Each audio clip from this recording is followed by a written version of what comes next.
Let me now bring on board Doug Roberts, Chief Investment Strategist with Channel Capital Research, joins us live from New Jersey. Doug, morning. Thank you for joining us. What do you want to start with? Spanish bond yields, the crack in Apple, or the German German bond prices? I would say probably the Spanish bond yields seem to be having. Right now that's concerning. That's more of a domino effect more than anything else. Is then, if that happens, then the question is who becomes next, and that's really what you're worried about. Is right now something that people feel cannot be contained in the current environment and will spread somewhere else. Doug, what do you think is happening with Apple? Is it just profit booking because the stock had notched up so high, or do you think now there are concerns of growth petering out?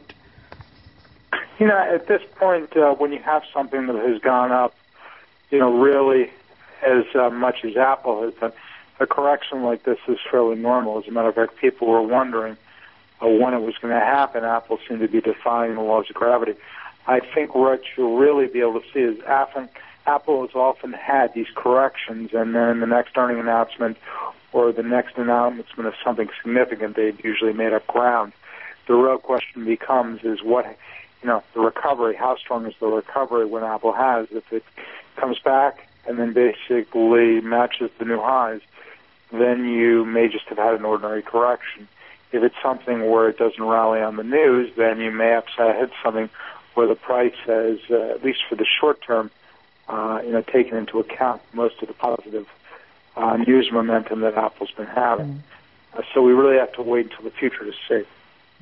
So, Doug, at these levels, what are you advising your clients? Do you think the springtime in U.S. equities is over?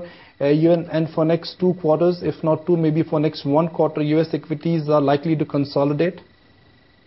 I think it really depends upon the particular stock, and a lot of part of it is going to depend upon really the economic numbers combined with quantitative easing.